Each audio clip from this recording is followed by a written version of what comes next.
सभी का स्वागत है।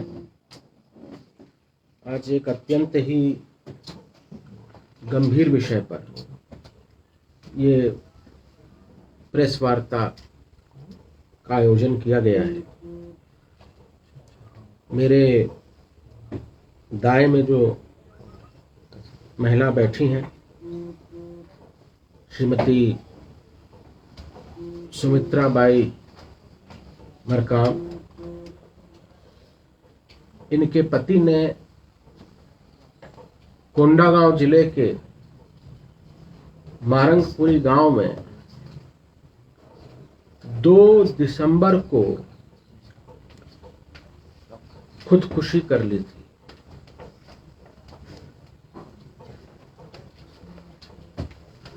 खुदकुशी का कारण जो है वो मैं आपको बताना चाहूंगा।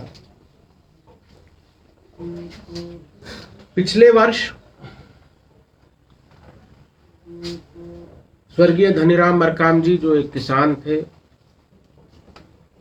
ने करीब 100 क्विंटल धान बेचा था। इस वर्ष पटवारी को रिश्वत नहीं देने के कारण उनके धान का रकबा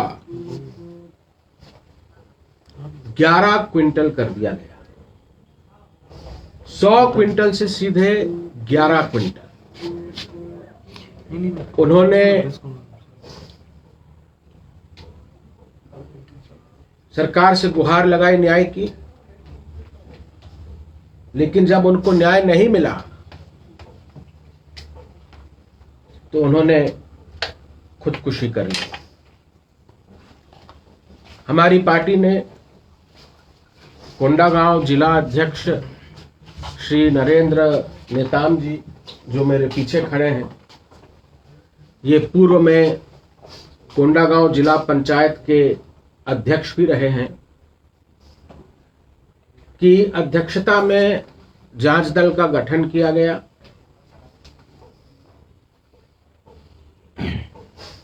गठन उपरांत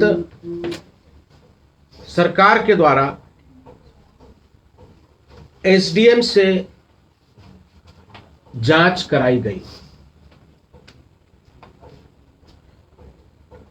एसडीएम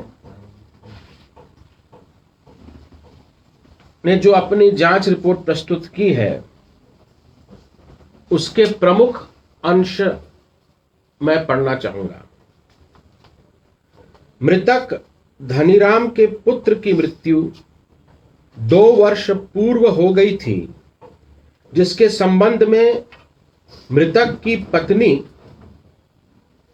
मतलब श्रीमती सुमित्रा बाई, व परिजनों, उनकी 2 बिटियां हैं, ये कमलेश्वरी जी हैं, 12वीं कक्षा में पढ़ चुकी हैं, और एक लीलेश्वरी है जो अभी अपने गांव में ही है। इन्होंने बताया, ये एसडीएम कह रहा है, कि उक्त घटना से मृतक अवसादग्रस्त था और मानसिक रूप से व्यथित होकर शराब का सेवन करने लगा था, जिसके कारण उसने आत्महत्या करी। अब मेरे पास मृतक के पुत्र का ये डेथ सर्टिफिकेट है, जो सरकार के द्वारा ही इश्यू किया गया है। एसडीएम के अनुसार मृतक के बेटे का देहांत 2 वर्ष पूर्व हुआ, मतलब 2018 में, पर इसके अनुसार वो 2016 में ही स्वर्गवासी हो गया था। वो ब्लड कैंसर से पीड़ित था। यहां मेकाहारा में 15 दिन तक उसका इलाज चला। 15 दिन इलाज के बाद जब कुछ नहीं हो पाया तो उसकी मृत्यु हो गई। ये 4 साल पहले की बात है, पर एसडीएम ने अपनी जांच रिपोर्ट में कहा है कि 2 वर्ष पहले उसकी मौत हो गई। जो कि तथ्यात्मक रूप से असत्य है, और यह भी हवाला दिया कि उसकी पत्नी और परिजनों ने बताया। यहां उसकी पत्नी है, उनके साले साहब मेरे पीछे खड़े हैं, उनकी बिटिया हैं, आज एफिडेविट बना के ऑन ओथ शपथ पत्र में ये कहने को तैयार है कि हमने कभी भी इस तरह का बयान नहीं दिया था। कोई भी पत्नी अपने पति के बारे में ऐसा कहेगी क्या? और जिस शब्द का आगे प्रयोग किया गया है एसडीएम के द्वारा कि नशेड़ी होने के कारण उसने खुदकुशी की। एक तो किसान के साथ अन्याय हो रहा है, वो मजबूरी में खुदकुशी कर लेता है, और सरकार अपनी साख बचाने के लिए उस मृतक किसान का अपमान भी करती है, उसको नशेड़ी कह देती है। अब इसी संबंध में तहसीलदार की भी एक रिपोर्ट बनी। स्थानीय तहसीलदार ने अपनी रिपोर्ट में यह बताया कि धनीराम द्वारा 2.713 हेक्टेयर मतलब लगभग 7 एकड़ भूमि पर धान बोया गया था, लेकिन त्रुटिवश 0.320 हेक्टेयर में धान की प्रविष्टि हो गई थी। इस बात को कोई नकार नहीं रहा है, सरकार भी नहीं नकार रही है कि जहां 7 एकड़ में सरकार को 15 क्विंटल प्रति एकड़ के हिसाब से 100 क्विंटल धान लेना था, जिस किसान ने 7 एकड़ में खेती करी उसको यह दिखा दिया कि नहीं, इसका तो 1 एकड़ भी जमीन नहीं है, मात्र 0.7 एकड़ जमीन है, और जो उसका टोकन इश्यू हुआ केवल 11 क्विंटल का। साल भर की उसकी पूरी जो मेहनत है उस पर पानी फेर दिया गया। लेकिन तहसीलदार ने अपने बचाव में क्या कहा? धनीराम द्वारा इस संबंध में प्रशासन को कोई सूचना नहीं दिया गया। यदि सूचना दिया जाता तो उसे तत्काल सुधार कर लिया जाता। ये क्या स्वाभाविक बात है? स्वर्गीय धनीराम जी एक दूरस्थ आदिवासी गांव के रहने वाले किसान हैं। उन्होंने समिति के प्रबंधक से शिकायत करी, उन्होंने वहां के पटवारी से शिकायत करी, वे ब्लॉक मुख्यालय जाकर वहां के तहसीलदार और संबंधित अधिकारियों से भी मिले जहां तक उनकी पहुंच थी। जब किसी भी व्यक्ति की साल भर की कमाई पर पानी फिर जाता है तो यह कहना कि वो कहीं शिकायत ही नहीं करेगा, कोई कार्रवाई नहीं करेगा और सीधे सूली पर लटक जाएगा, यह बहुत ही अस्वाभाविक सी बात है। सरकार के द्वारा जब हम लोगों ने कलेक्ट्रेट का घेराव किया, कोंडागांव में जाकर हमारे द्वारा वहां के कलेक्ट्रेट का 14 दिसंबर 2020 को घेराव किया गया था। ये मृत्यु के 12 दिन बाद।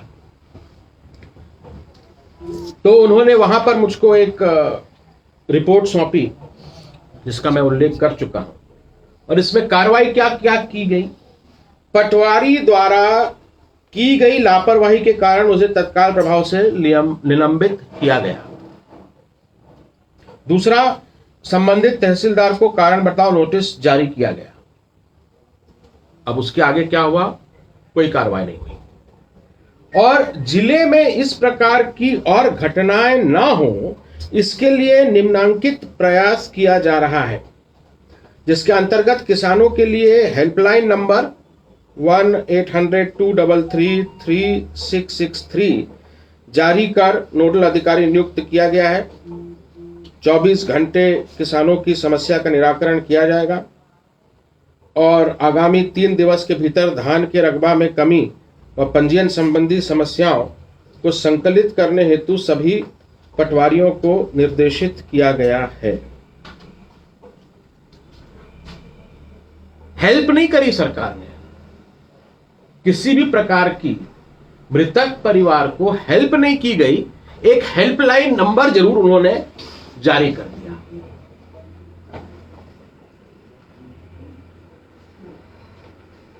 इसके बाद जब परिवार को न्याय नहीं मिला तो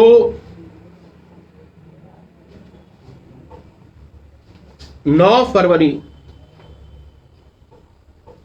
से लेकर लगातार 16 फरवरी तक 7 दिन यह परिवार कोंडागांव में वहां के बस स्टैंड में बैठकर आमरण अनशन किया। एक अनाज का दाना तक नहीं ग्रहण किया। हमारे पार्टी के अध्यक्ष भी और कार्यकर्ता भी उनके साथ बैठे और मुझे अंततः जब 7 दिन तक कोई भी कार्रवाई नहीं की गई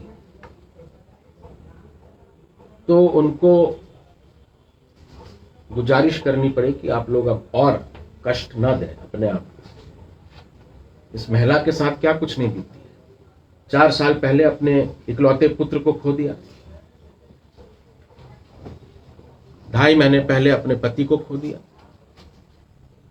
और दुर्भाग्य की बात है कि जो उस क्षेत्र का प्रदेश स्तर में प्रतिनिधित्व करता है, जो व्यक्ति कांग्रेस पार्टी के प्रदेश अध्यक्ष के पद पर नियुक्त हैं, श्री मोहन मरकाम जी, वो एक बार भी ना तो परिवार से मिले और ना ही उनकी सुध ली।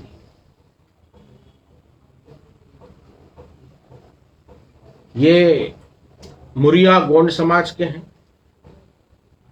मोहन मरकाम जी भी उसी समाज से आते हैं। तो एक राजनेता होने के नाते ना सही, लेकिन सामाजिक तौर पर तो सहानुभूति प्रकट करना चाहिए था उनको। एक तरफ तो वो ट्रैक्टर रैली निकाल रहे हैं कोंडागांव में। मुख्यमंत्री ने अभी हाल ही में वहां जाकर किसान सम्मेलन किया। ऐसा किसान सम्मेलन किया कि सारा ट्रैफिक वहां बंद कर दिया गया और एक गर्भवती महिला, क्योंकि ट्रैफिक रोक दिया गया था, वो एम्बुलेंस में थी, एम्बुलेंस को पुलिस ने जाने नहीं दिया, इसलिए उसकी मृत्यु हो गई। ये सबसे ज्यादा मेरे लिए चिंता का विषय है। इसके साथ ही जो कर्जा माफी की बात करती है सरकार, श्री धानीराम मरकाम की किसान किताब और केसीसी के पासबुक के अनुसार 9/7/2020 को उनसे 61,932 रुपया कर्जा दर्शाया गया और कर्जा चुकाने का उनको नोटिस भी दिया गया। एक तरफ किसान के धान का रकबा 10% घटा दिया, दूसरी तरफ उसको कर्जे के बोझ से लाद दिया। और जब इन सब बातों को लेकर हम लोगों ने जिला प्रशासन का ध्यान आकृष्ट किया, मृत्यु 2 दिसंबर को हुई। धान खरीदी प्रदेश में 30 जनवरी तक चली। 30 और 31 छुट्टी थी, तो बेसिकली 29 तक ही चली। 29 तारीख को शाम को 6 बजे इनका नया टोकन जारी किया गया 100 क्विंटल धान पे। आखिरी दिन, अब क्योंकि कोई सहायता मिली नहीं थी, आप जानते हैं हमारी सामाजिक कुछ परंपराएं होती है, जब मृत्यु हो जाती है तो पूरे समाज को 10 कर्म में बुलाया जाता है। मृतक आत्मा की शांति के लिए कई रस्में की जाती जिसमें खर्चा लगता है। तो मजबूरी में श्रीमती सुमित्राबाई मरकाम ने, जो उनके घर में धान पड़ा था, इस बीच उसको बिचौलियों को 1200 रुपया, मतलब 12 रुपए प्रति किलो के दर से बेच दिया, जबकि उसका समर्थन मूल्य सरकार द्वारा 25 रुपया, यानी 2500 रुपया प्रति क्विंटल निर्धारित किया गया है। ये एक ऐसा मुद्दा है, मैं आपसे निवेदन करूंगा कि ये धनीराम जी का अकेला मामला नहीं है। अभी तक राजभवन को इस संबंध में लगभग 30 शिकायतें अलग अलग लोगों ने दी हैं, जो पीड़ित लोग हैं, पर हर आदमी राजभवन नहीं पहुंच सकता है। अगर आज श्री नरेंद्र नेताम जी इनकी लड़ाई नहीं लड़ते तो धनीराम जी को भी कभी कोई न्याय की उम्मीद नहीं रखनी थी। पूरा मामला दबा दिया गया, उनको नशेड़ी कह के। सरकार अपनी गलतियां छुपा रहा है, किसान का अपमान कर रहा है और कोई भी मदद नहीं दी गई। भारत सरकार की एक बहुत अहम योजना है राष्ट्रीय परिवार कल्याण सहायता योजना। जब भी किसी परिवार के मुखिया का आकस्मिक निधन हो जाता है तो सरकार उसको 25,000 रुपया अनुदान राशि तत्काल देती है। यह सरकार की योजना है। वो पैसा भी उनको नहीं दिया गया, जबकि स्वर्गीय धनीराम, अब क्योंकि कार्ड पत्नियों के नाम से बनता है, तो जो सुमित्राबाई मरकाम जी का कार्ड है, राशन कार्ड, आप देखेंगे वो अंत्योदय कार्ड है। मतलब जो सबसे गरीब से गरीब व्यक्ति को जो राशन कार्ड दिया जाता है, उस श्रेणी में यह परिवार आता है।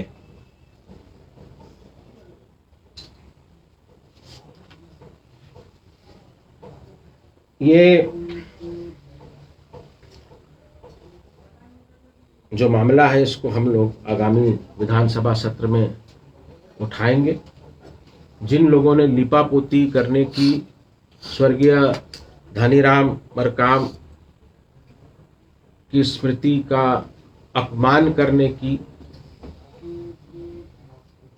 ये साजिश रची है, उनके विरुद्ध कार्रवाई। और मैं सरकार से यही मांग कर रहा हूं आप लोगों के माध्यम से कि और कुछ करें ना करें, जो 2 अनाथ बच्चियां छोड़ के गए हैं धनीराम जी, लीलेश्वरी और कमलेश्वरी, उनको कम से कम नौकरी तो दे सकती है सरकार। मैंने अपनी तरफ से उनको 1 लाख रुपए की सहायता राशि अपने विधायक पेंशन से, 2 महीने की विधायक पेंशन उनको दी है, क्योंकि मुझे लगता है कि विधायकों को पेंशन देना उचित कदापि नहीं है, और इसलिए मैं पेंशन नहीं लेता हूं। आप जानते हैं मैं इसको सामाजिक जो रूप से जरूरतमंद लोग हैं उन्हीं को उपयोग में देता हूं। तो मैं ये चेक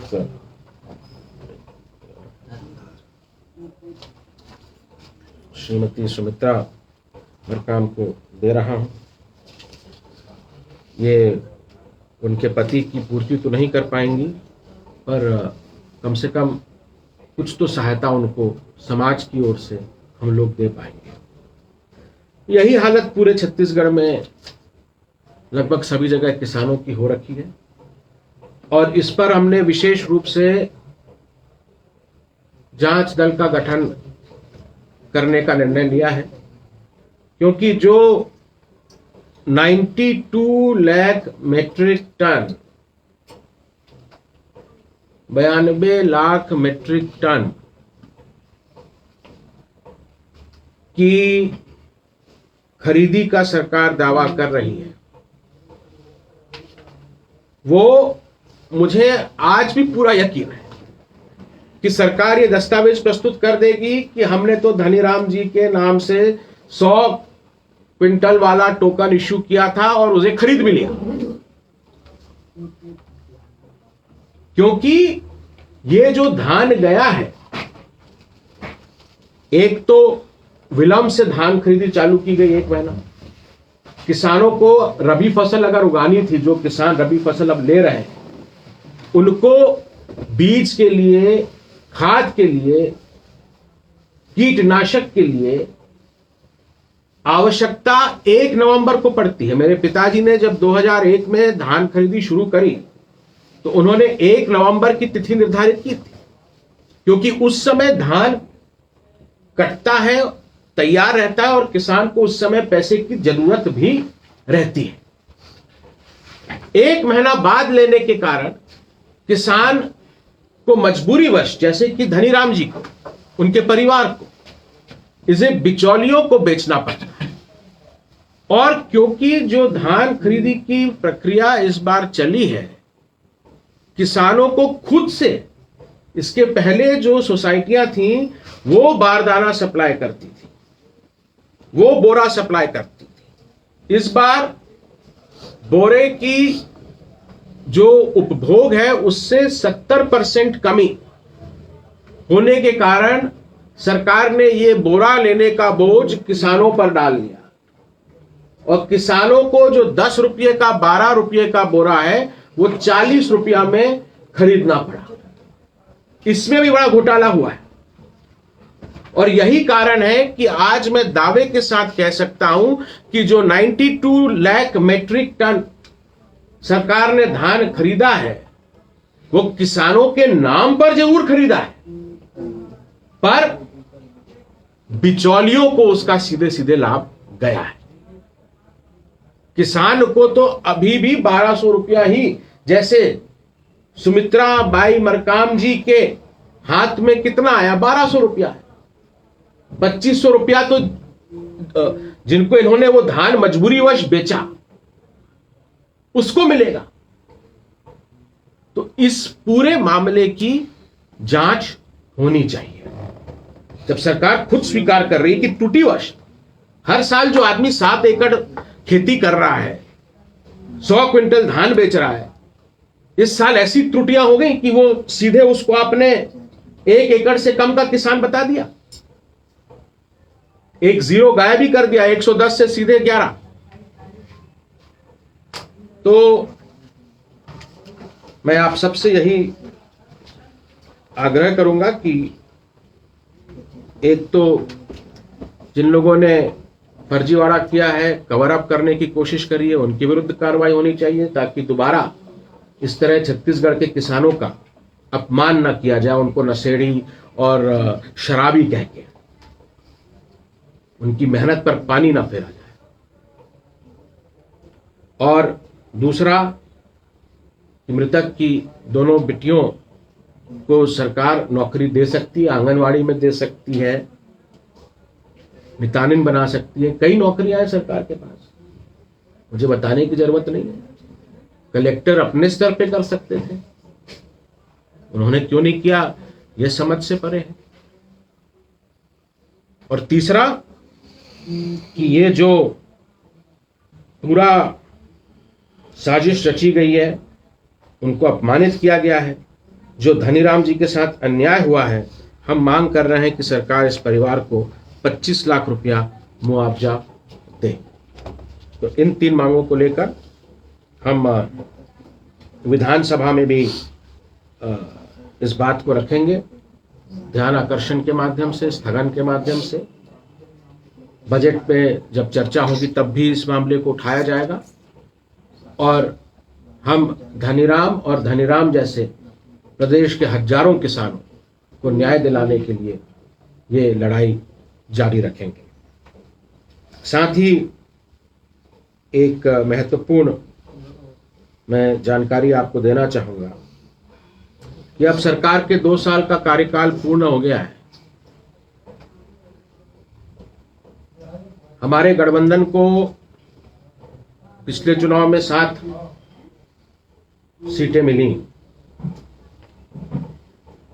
विधानसभा के नियम 143 के अंतर्गत अगर 10% विधायक अध्यक्ष को लिख के देते हैं कि मंत्री परिषद में अब जनता का विश्वास नहीं रहा, तो माननीय अध्यक्ष अविश्वास प्रस्ताव लाने के लिए बाध्य हैं। हम अपनी ओर से, अब हमारे विधायक इसका पालन करें या न करें ये उनके विवेक में है, 3 लाइन की व्हिप जारी कर रहा हूं कि सरकार के विरोध में हम अविश्वास प्रस्ताव लेके आएंगे। हमको उम्मीद है कि जो प्रमुख विपक्षी दल है भारतीय जनता पार्टी, वो भी इसका साथ, इसका समर्थन देगा। क्योंकि मैं अविश्वास प्रस्ताव की क्यों बात कर रहा हूं, विधानसभा में यही एक ऐसा शस्त्र है जिसके अंतर्गत आप एक एक विषय पर विस्तार से चर्चा कर सकते हैं, विस्तार से सरकार को घेर सकते हैं। जब मैं कांग्रेस पार्टी में था उस समय हम अविश्वास प्रस्ताव लेके आए थे और आप लोगों में से कई लोग वहां मौजूद थे। सुबह 6 बजे तक लगातार कार्रवाई चलती रही। सरकार को हमने एक एक मुद्दे पर तब घेरा था। अब 2 साल हो गए हैं। 2 साल में जो सरकार की कार्य प्रणाली है उसका विस्तार से विश्लेषण करना बेहद आवश्यक है और मेरे समझ से ये केवल जब हम अविश्वास प्रस्ताव लेके आएंगे तभी संभव हो पाएगा। तो इन्हीं 2 मुद्दों पर मुझे आपको जानकारी देनी थी। साथ ही जो मेरे पिताजी पर पिक्चर बन रही है उसका ऑडिशन शुरू हो गया है। देवेंद्र जांगड़े हर जिले में जाके ऑडिशन कर रहे हैं। उन्होंने ऑनलाइन भी हम लोगों ने ऑडिशंस के लिए किया है। लगभग 1000 लोगों ने अजीत जोगी जी और उनके जीवन से जुड़े हुए जो किरदार हैं उनके रोल को निभाने की इच्छुकता जाहिर करी है। तो मुझे लगता है कि 2-3 महीने तो हम लोगों को केवल ऑडिशंस करने में ही लग जाएंगे। तो यही जानकारी मुझे देनी थी।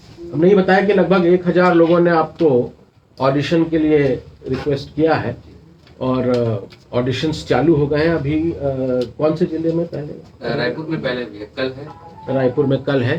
कल ये ऑडिशंस लेंगे।